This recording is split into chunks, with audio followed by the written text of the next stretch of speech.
Oxygen का cylinder लिए हमें उठे जाओ हमारा आकांक्षार एकदम माउंट एवरेस्ट অফিসার ভাগ্য সেন তুমি আমার সাথে প্রধান খিলাফ করেছো तुम्हारा बीबीर কথা শুনে আমি তোমাকে বিশ্বাস করেছিলাম लेकिन तुम्ही আমার সাথে বিশ্বাসঘাতকতা করেছো अभी तुम तैयार हो जाओ मौत तुम्हारा इंतजार करता है शाबाश दोस्त शाबाश প্ল্যানটা যে আপনি এত জলদি সাকসেস করতে পারবেন এটা তো আমি ভাবতেই পারিনি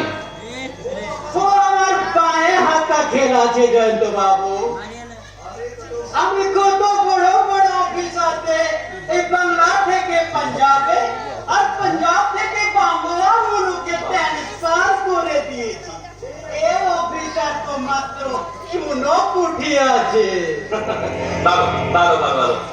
আমি বলছিলাম এইখানে সবকিছু গুটিয়ে এরপর কিন্তু আমাদেরকে কলকাতায় চলে যেতে হবে কলকাতায় কলকাতায় চলে গেলে এখানকার আমাদের এই বিজনেস কে সামলাবে আরে বাবা আপনি চিন্তা করছেন কেন এখানে তো সব পাতাই আছে ব্যবসা নিজের গতিতেই চলবে তাছাড়া এখানে লোকজন দিকে জানতে দেওয়া চলবে না যে বেইমানির ব্যবসাগুলো সব আমাদের এই কথাটা আপনি একদম মন্দ বলেননি এটাও একটা টিরিক্সের খেলা আছে জয়ন্ত বাবু আপনার টিরিক্স আর আমার শয়তানি দিমাকে হয়ে গেলে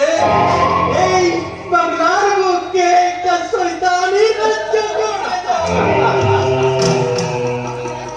আমি একবার 3 নম্বর ঘাটি থেকে ঘুরে আসি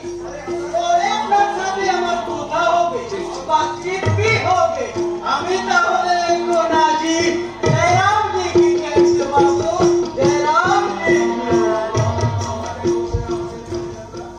জয় রাম এখানে বসে আমাদের পয়সা পয়সা আর আমি বলছি ওই কলকাতার আচ্ছা এই রঙিন নন্দন কাননে দুর্গা ও দুর্গা তোমাকে আমি নিয়ে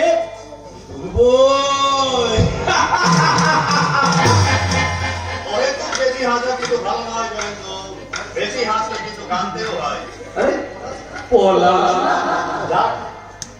চিনতে পেরেছিস তো এতদিন ধরেও কিন্তু তুই আমার মুখটা ভুলতে পারিস নি। বলিস পলাশ তুই আমার ছোটবেলার বন্ধু তোকে আমি বলতে পারি তা তুই ছিলিস কোথায় রং তুলি হাতে এই ভারতবর্ষেই ঘুরে বেড়াচ্ছিলাম কেন জানিস একটা ছবি তোলার জন্য ছবি তুই এখনো ছবি আঁকিস বলি ছবি আঁকা আমার হবি পলাশ কিন্তু বর্তমানে ছবি আঁকার কোনো সাবজেক্ট নেই সাবজেক্ট নেই হাস্যকর কথা বলছিস হাস্যকর নয় পলাশ এটাই বাস্তব যে দেশে হাজার হাজার কালোবাজারি চিট ফান্ডের সুদীপ্ত সেনরা কোটি কোটি টাকা এক রাতে উড়িয়ে দেয় একটা 5 স্টার হোটেলে আর সেই দেশেই খাবারের আশায় শতকরা 50 জন 2 ঘন্টা ধরে দাঁড়িয়ে থাকে লাইনে 2 টাকা দামে গান শুনছে বাহ বাহ বাহ বাহ ভালো ভালো কোন রাজনৈতিক দলে বললে হাততালি পেতিস যে দেশে কোনো নীতি নেই সে দেশের রাজনীতি কিসের পলাশ সে দেশের রাজনীতি হলো নেতা মন্ত্রীদের মন গড়া নীতি পলাশ এখানে বিচারের বাণী নীরবে নিভৃতে কাঁদে তাই চোরেরা মুখ ফুলিয়ে ঘরে আর নির্দোষরা জেল খাটে সুন্দর সুন্দর গল্প তুই বলে যা, আমি শুনছি বলে যা দেখছিস না টিভি পর্দায় নেতা মন্ত্রীদের নোংরা সত্য দেখে